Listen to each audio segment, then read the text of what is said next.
So, okay, since you don't have any specific questions, we are going to walk through some slides.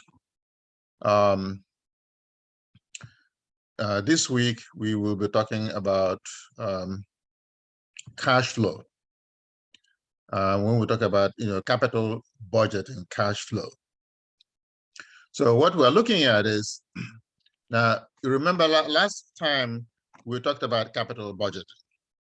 And we assumed, we were given cash flows, but there was no explanation as to how we determined what those cash flows are. How the cash flows were calculated. There was no explanation. We were just given cash flow. So this time around, we are going to take a simple example and illustrate how cash flow is calculated. We're going to, then after we calculate the cash flow, we would then do a budget analysis. That is, we will calculate NPV. And we could also calculate IRR using the cash flow information that we have. So I'm going to pull up a very simple example, and I'm going to put that simple example in the form of PowerPoint slides. I'm going to put it in the middle of a PowerPoint slide. So let's pull up an example here. So I'm going to share screen.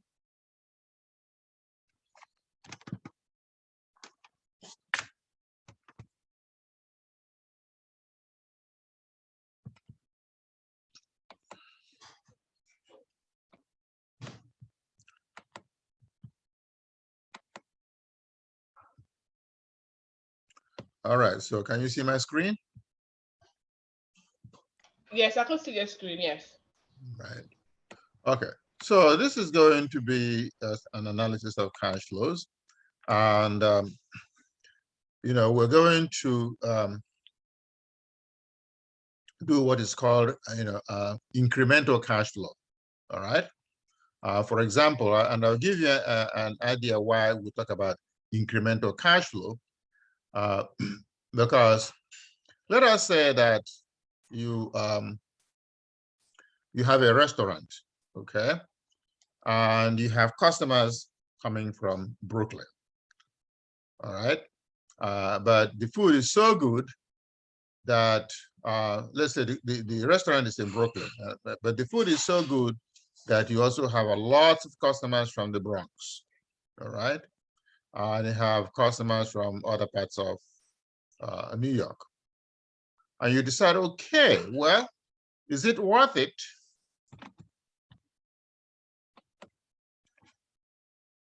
and then you ask yourself, well, then I'm going to open a restaurant in the Bronx because it looks like I have good business in the Bronx. Now, when you come to think about it, if you have this restaurant in Brooklyn and you have all these great customers from the Bronx,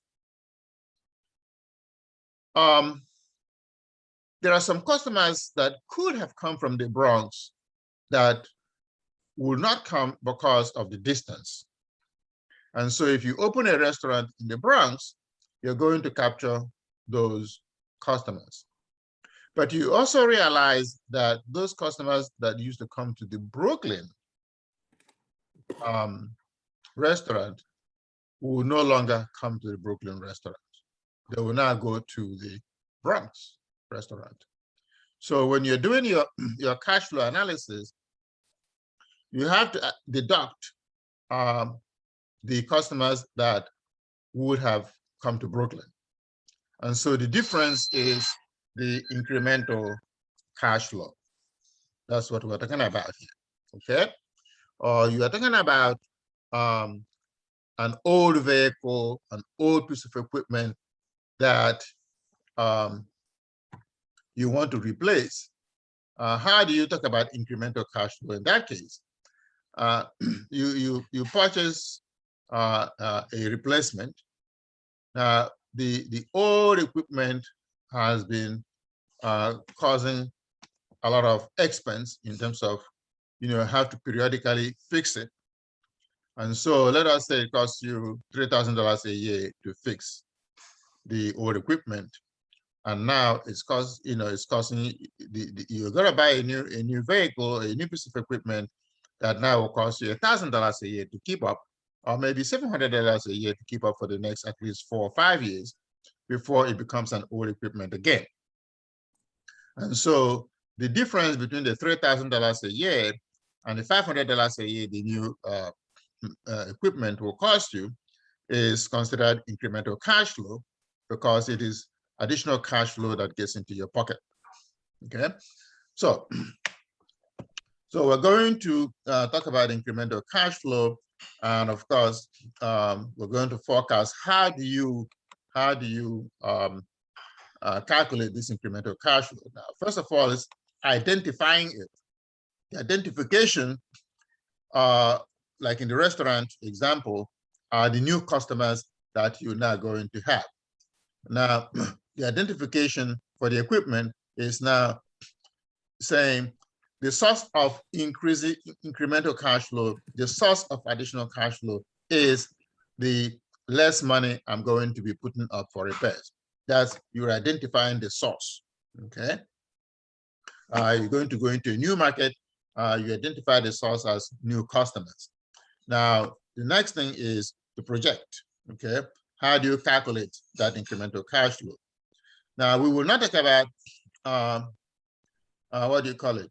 We will not talk about inflation and capital budgeting.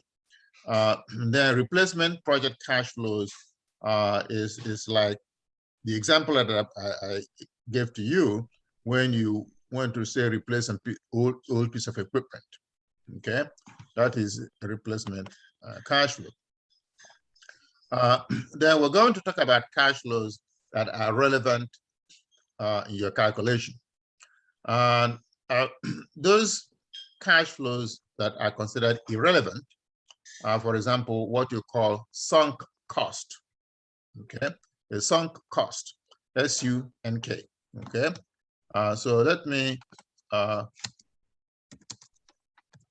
put it down here, sunk cost, okay? Is irrelevant, okay? Sunk cost is irrelevant in cash flow analysis, okay? So we're going to, and I might as well talk about, provide an example of, a sunk cost right now, because this is not something that we're going to dwell so much on, okay? Now, let us say that you're going to bid on a contract, okay? And you spend $17,000 to pay for staff to bid on the contract. And so you say, okay, you're gonna get a contract. Now, the money that you spent to do research and to collect the data is a sunk cost, because after all, there was no guarantee you're gonna get a contract anyway, okay? So you don't consider that as an investment. Let us say that you did research to find out about a product, conduct research on a product, and then you say to yourself, okay, I'm going to introduce this new product into the market. Now, what would be the demand for it? Now, when you calculate the demand for it, and then calculate how much you need to invest in order to introduce this product in the market, then all the research expense that you incurred to develop the product is a sunk cost, okay? Because if you were to do your research and find out that, well, this is not a good product, you're not going to recover the cost anyway. It's a sunk cost. It's not irrelevant. The question that matters to you is, how much am I going to invest, and what will be the size of the market? and what will be the revenues, the price of the good, and the quantity that you're going to sell, and what it will cost to be able to sell it. So those are the relevant costs. Any previous costs that you incurred are irrelevant, and they are called, they're usually the sunk costs. Okay. Again, we're going to maybe not be able to get into replacement type projects in terms of how to calculate the cash flows, but we might get there. It's going to be, of course, part of what you need to study. Okay, if you have questions about how to do that, then ask me. I'm going to it may be that you're going to have questions in the quizzes that replacement projects.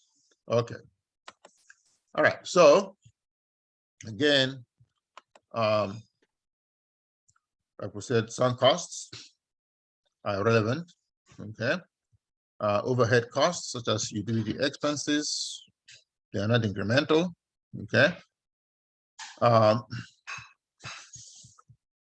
So opportunity costs are relevant. Okay. Now, working capital requirement is a relevant incremental cash flow, in the sense that if you are going to invest in a product, say a new product, you might require additional working capital. Okay. Or a proposition, a capital budgeting proposition might actually reduce the amount of working capital requirement. So that's an incremental cash flow. Now, when we are doing capital budgeting, we talk about the cost of capital.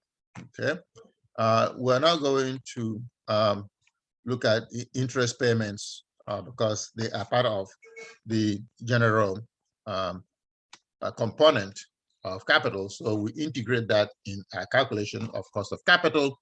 We're still going to get to the point in our next set of lectures on how to calculate the cost of capital. Okay. Right now, we have learned how to calculate net present value, assuming cash flows.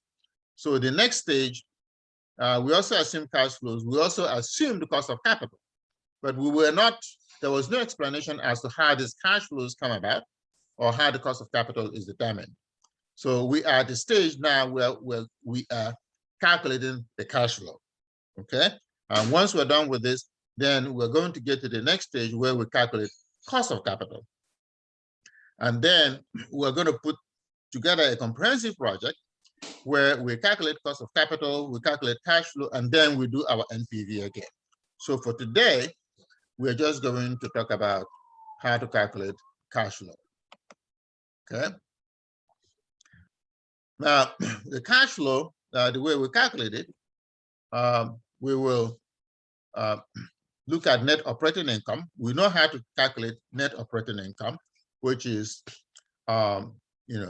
revenues minus expenses. That is minus fixed costs, minus variable costs, and then we subtract taxes. Once we subtract taxes, which we pay right away, then we add depreciation expense. Okay, and that becomes, and if we also subtract increase in capital expenditures and any increase in net working capital, these are all components of the operating cash flow. Now, the reason we say we add back depreciation is that when we are calculating our income, we deduct depreciation expense. But you realize that depreciation expense is not a cash outlay. Okay, depreciation expense is not a cash outlay. Nevertheless, in order to determine our tax and our income, we have to deduct depreciation, but also depreciation is deducted because we have to eventually replace depreciable equipment. And since long-term assets are such that we use them over time, we only depreciate them little by little or year by year for the life of the asset. But once we determine our income and our taxes, we add back depreciation because it is not a cash outlay. Okay. All right. So let's see if we can do some examples that will help us to understand this better. Okay. All right. Now, of course, we know how to calculate NPV. So here's an example here. Okay. Here's an example. We have a company, and I've named the company Trade Winds. Okay. Now, Trade Wind is considering a project, and the project will require an upfront investment of $14.8 million, okay, for the equipment. And then the shipping of the equipment is going to cost another $200,000. So there's a total here of $15 million that will be laid out today, okay? All right, now we'll ask ourselves, is this investment worth it, okay? And we're going to have to calculate the revenues minus the expenses. But here we are not given the revenue.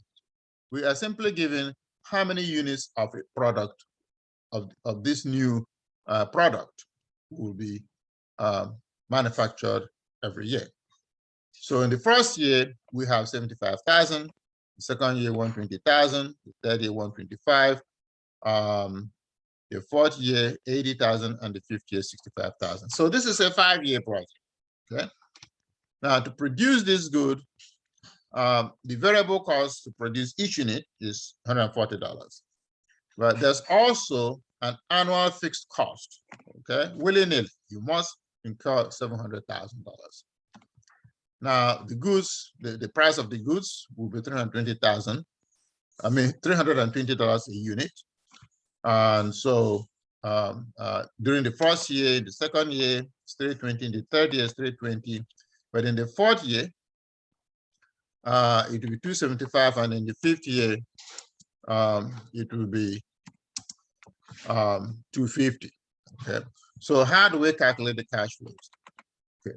Now I have a summary of the cash flow, but I'm going to explain to you how this summary is derived. Okay. I'm going to explain to you how this summary is derived.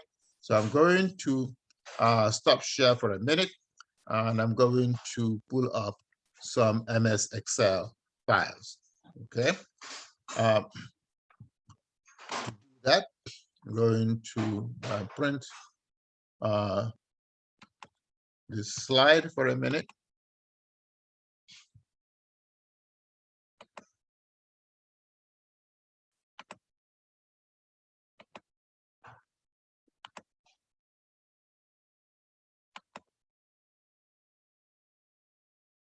Okay, so I'm going to stop share, and I'm going to pull up MS Excel.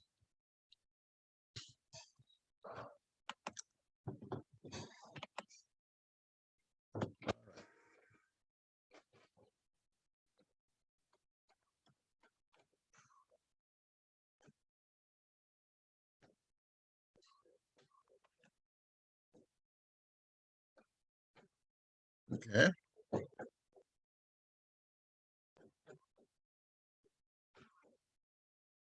All right. So, for example, here, what would be the revenues? I'm going to show you now. Now, remember that we're going to calculate income. After we calculate our income, we deduct taxes, and then we add back depreciation. Okay, so here we have, okay, this is year 1, year 2, year 3, year 4, and year 5. So this is a 5-year project. All right. And we have the cost of equipment is 14.8 million plus 200,000, which is $15 million. So the the cash outlay is $50 million. So there's no controversy about that. That's easy to understand. Okay, so how about revenues? You see where we have revenues here. I'm going to highlight that. So these are the components. Revenues for year one will be equals, revenues will be the price, which is F5 times the quantity that is produced that year, which is 75,000. And so the revenues will be F5 times F6. Okay, so you can see how much revenue. So it's the price times the quantity. So that gives us our revenues. We can drag it over. You can see this year we produced 120,000 and the price is 320. So 320 times 120 gives us 38,400. This year we're going to produce 125,000. 320 times 125,000 will give us 40 million. And so we go on to every year. The variable cost will be the total variable cost. As you can see here, total variable cost will be the unit cost times the quantity that we're producing. So that will be equals F4 times F6. Okay, so that is the total variable cost. We deduct that for every year.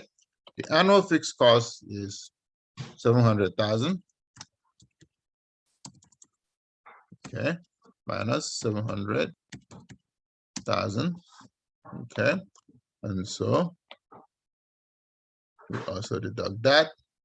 So now we calculate depreciation. Now we are using straight line depreciation here.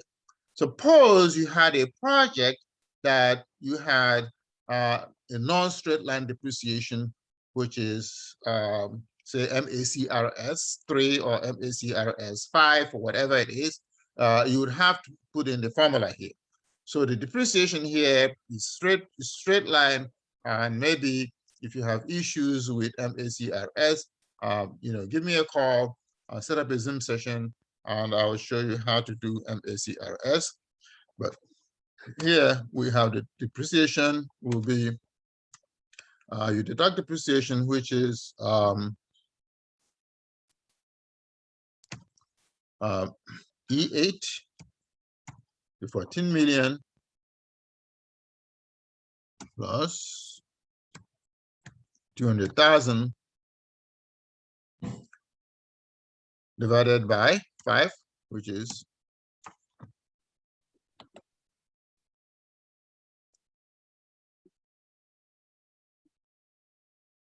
how to deduct it.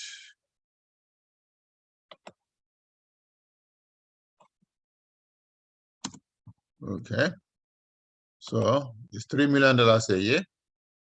We deduct that, and so the income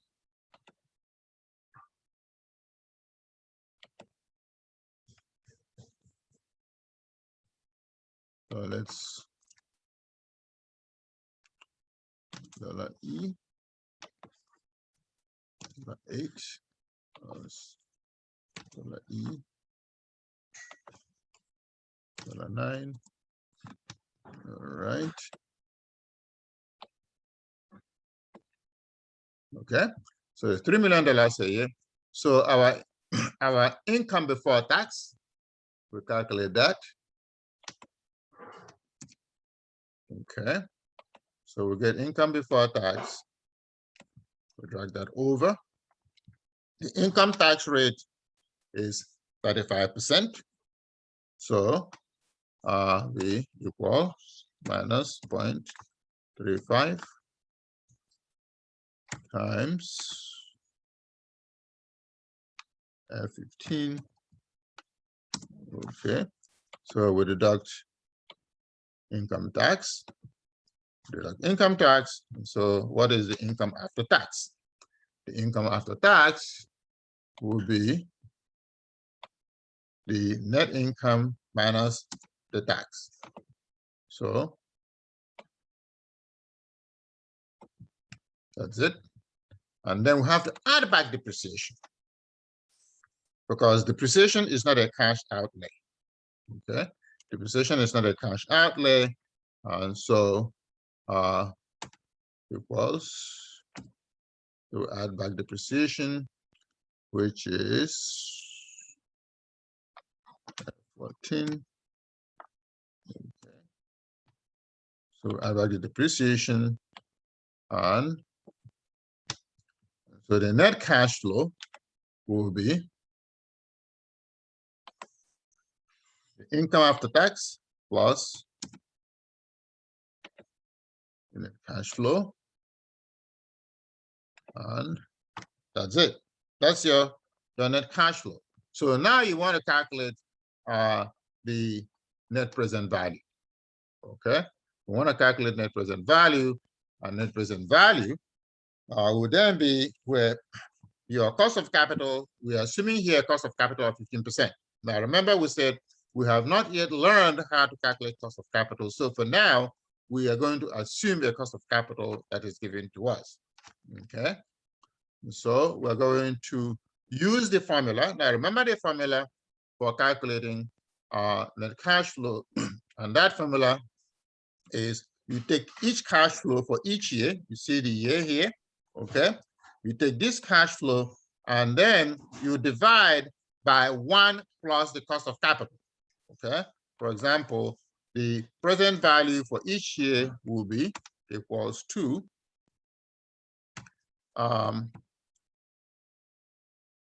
this is F19 divided by 1 plus 15%, which is 0.15. Okay.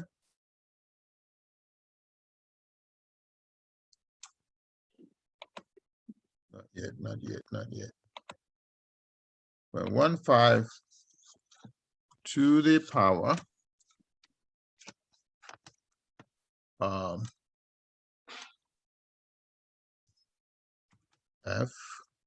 All right. So this is the present value for that year. And we drag it across. And so we have the cash flow for each year. And so the net present value will be the sum of these cash flows minus the initial investment. And so you can see that it comes to 21 million. So now we accept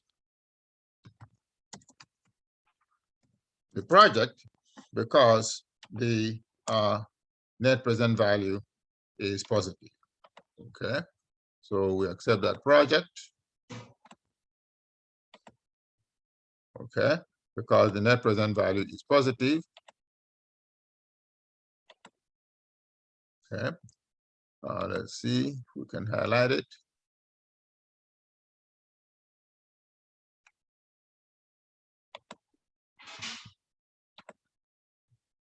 All right. All right, so that does it for the calculation of cash flows.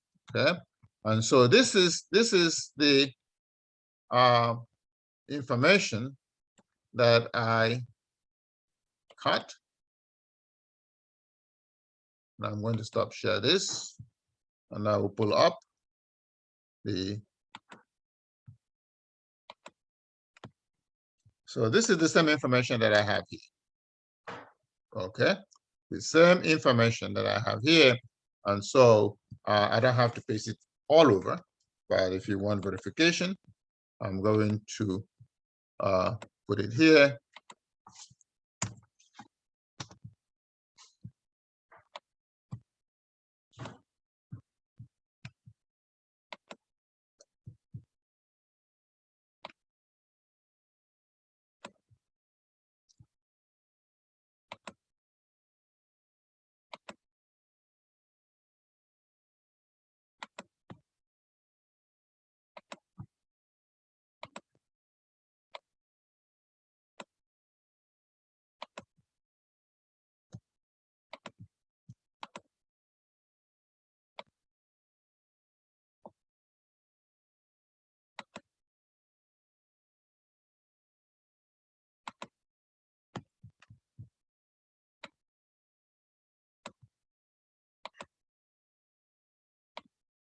Okay, so the same information, okay?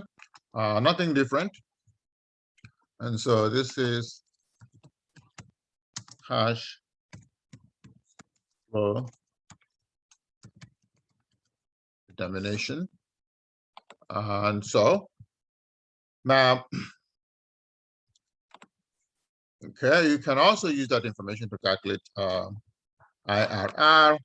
Okay, we say we're not going to talk about inflation.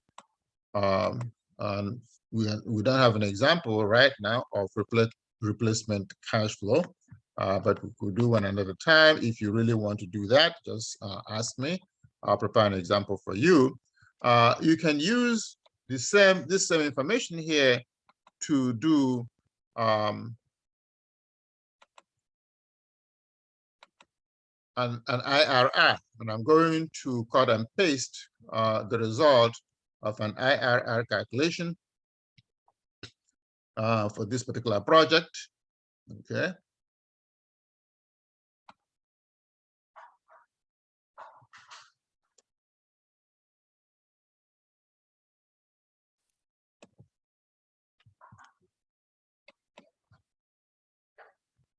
Okay. This is IRR for this project. I'm going to put it up here. All right.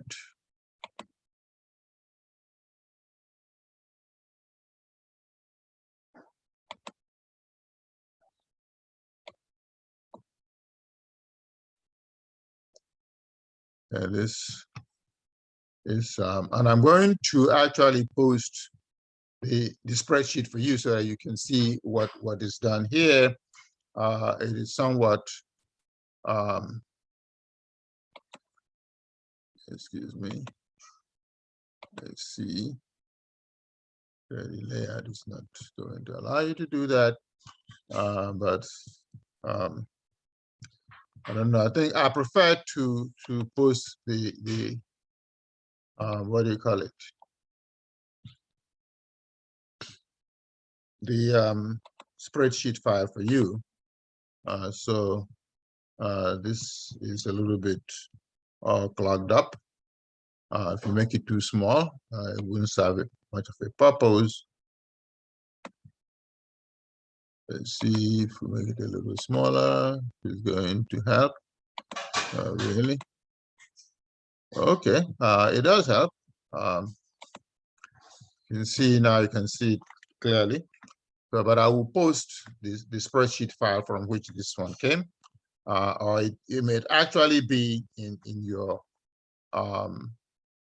Blackboard folder. So check there. If you don't see it, ask me for it and I'll post it for you. All right. Now, does anybody have any questions that I can answer? Hello? So far, Professor, no. I'm just trying to get the whole idea of how to do it. Okay, so what idea have you not gotten so far? Oh, how to get the difference, or how to subtract it, and how to use the percentage. I Professor, thought the cash flow is always gonna have all of these things that in it, or some of them won't. the first and foremost, the cash flow will have the revenues. Okay. Because in order to determine your cash flow, you have to get the revenues, subtract the expenses, and then get your income. And then once you get your income, then you pay your tax. So you subtract the tax from your income, and then you add back depreciation. Okay. So this is what we were doing. This is why you should have asked me when I was doing this. If you didn't get the point, then you should stop me. But you can see that here you have your revenues minus your expenses, the variable cost of production, minus the fixed cost.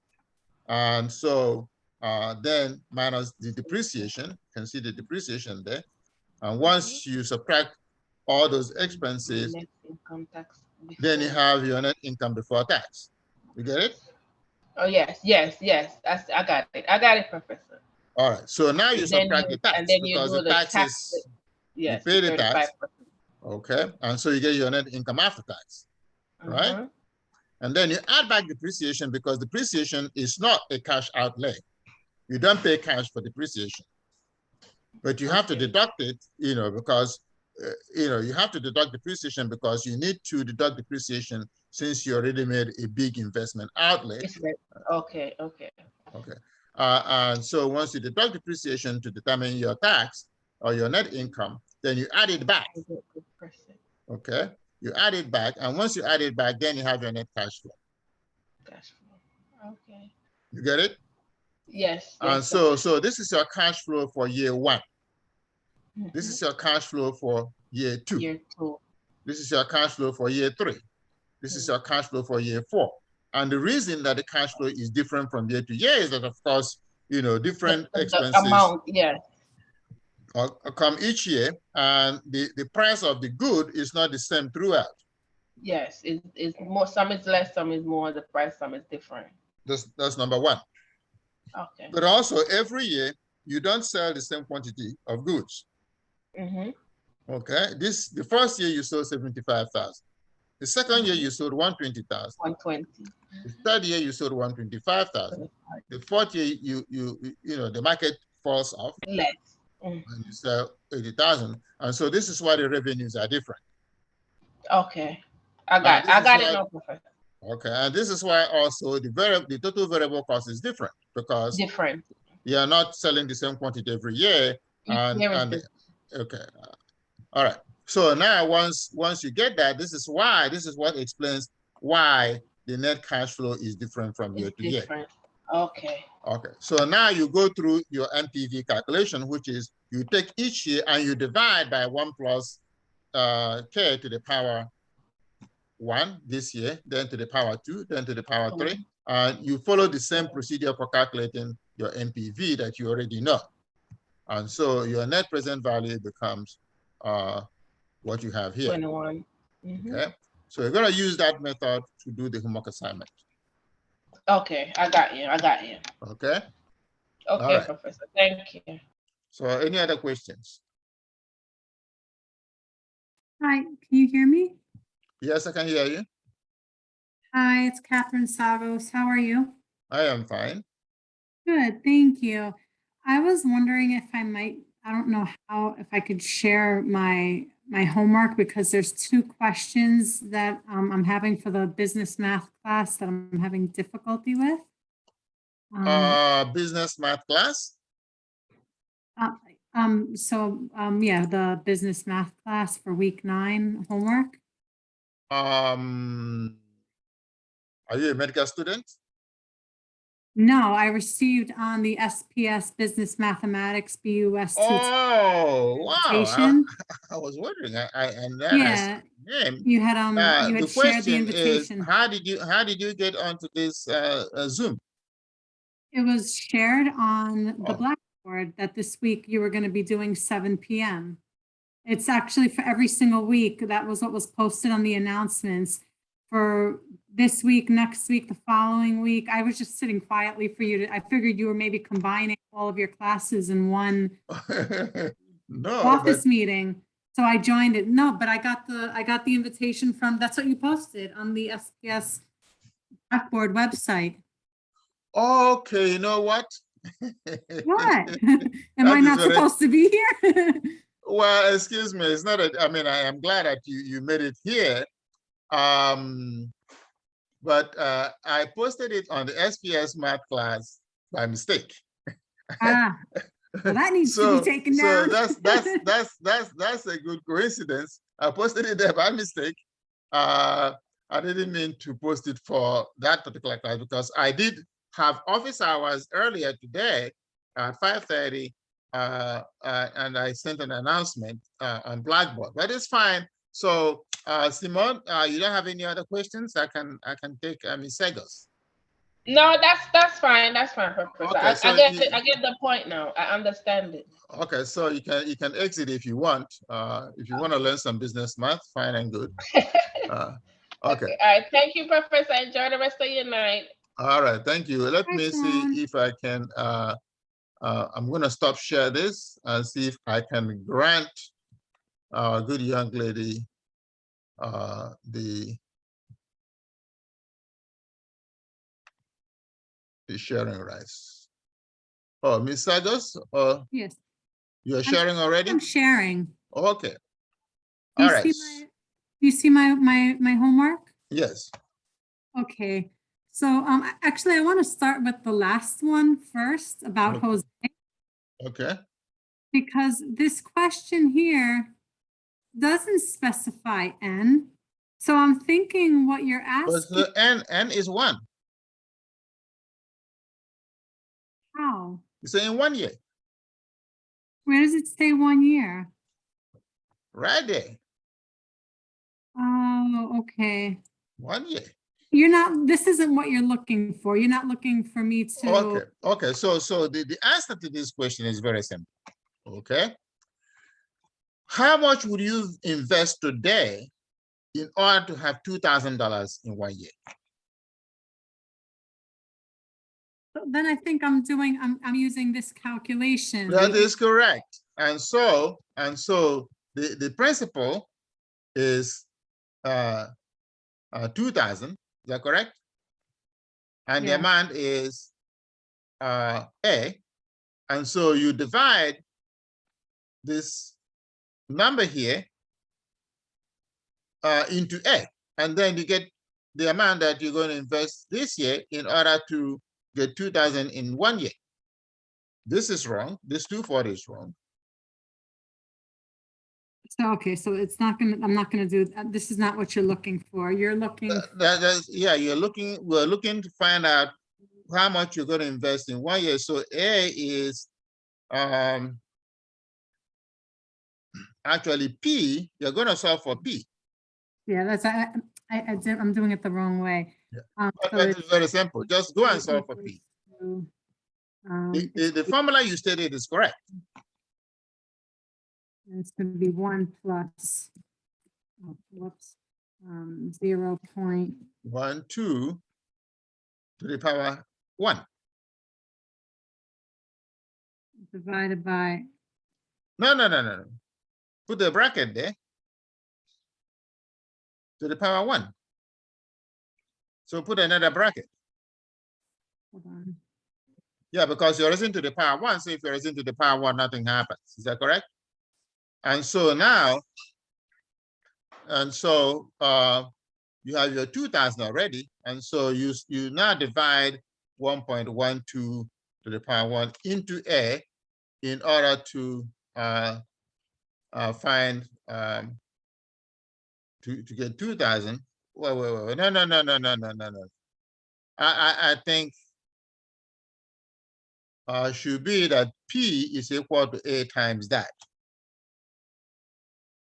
I'm sorry, if I stop sharing, would you be able to show me? Because now I'm getting a little bit confused. Okay, stop sharing, and I'm going to. Thank you.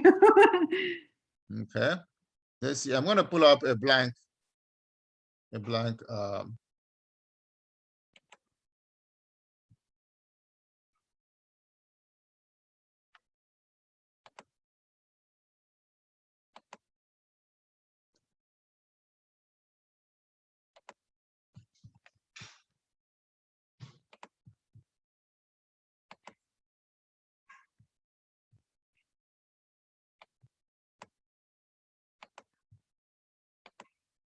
Okay, so here I have a blank screen.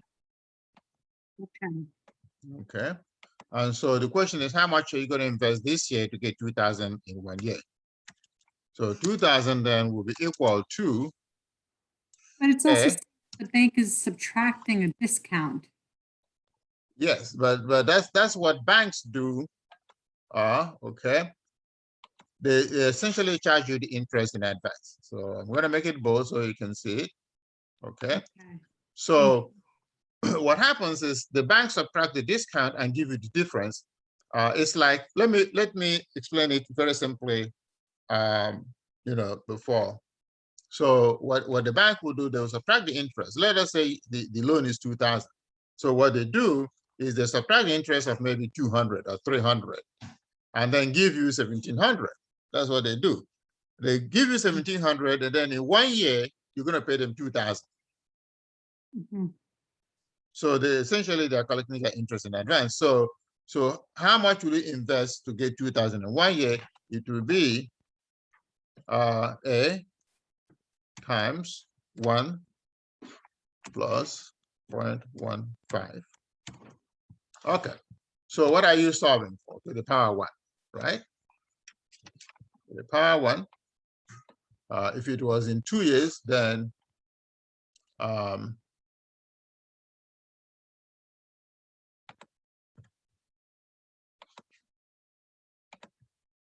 right. If it was 2 years, then this would be to the power 2. So you solve for A. Oh, so I'm not even solving for P, I'm solving for A here. Yeah, solving for A. Okay, You get it? okay. So that's a little bit different than some of the videos. I'm gonna have to go back and look at that and see how I Well, could. yeah, you could, I mean, you could easily infer it from the lectures, but it's just, it's one of those things that I tell students, this is the critical thinking. You apply what you learn in the lecture to this. Okay. But there's nothing new here. Okay. There's nothing new. You say that It's fine. now you're solving for A instead of solving for P. Okay, that's fine. I'm gonna be able to figure that. That's not an issue. Okay. The next one that if I could just share the screen, hold on a moment, please. Okay. All right. I just wanted to make sure that I'm on the right page. Again, this is a little bit different for me for question number 1. Okay. Because I think where I'm getting confused is because of the 7 months, and I'm just wanted to make sure that I'm supposed to be compounding a fraction. Since So, it's but it's be delivered in 6 months, and essentially what you're doing here is that yes, you are compounding to the power 7/12, but this is a one-time investment that you are talking about. It's a one-time deposit, and that answer is correct.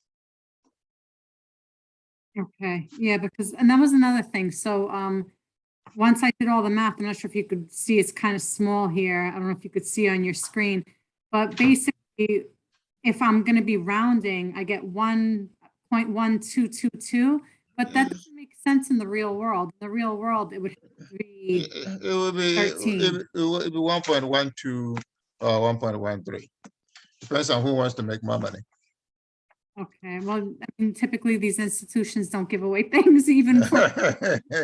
So that was the same thing I had with that with a couple of questions actually, where like, yeah, answers are correct.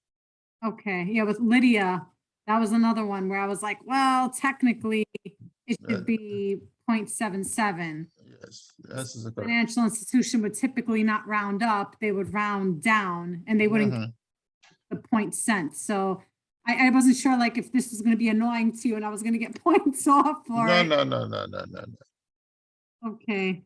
All right. So then really the only one that I got to do a little bit more work on before I hand it in is number 5. Yes. And I'm for crashing your your office hours, but this is what was there. Well, that's quite a nice coincidence. At least it enabled you to come, because I was looking forward to seeing you in the other class and I didn't see you. Yeah. I'm sorry. I didn't go to the earlier office hours because it wasn't listed. The Zoom that was given was for this one. It said that it's 7, but if you could, that's fine. That's Dr. fine. Egby, to change it on the SPS site, because I'm sure my colleagues are also. Well. I mean, they should have come here. Yeah. I mean, nothing stopped them. I mean, for me, like, I finished work today early so I could go for the earlier time. And then when I went to the website to look for the Zoom, I was like, oh, okay, I have a couple of hours. Let me eat some dinner. So that's why I'm here. That's okay. That's okay. It's an interesting story to tell. Yeah, it's fun. It's fun. So thank you so much for making a little bit of time for me this evening. I appreciate it. No problem. And maybe I got a fast forward for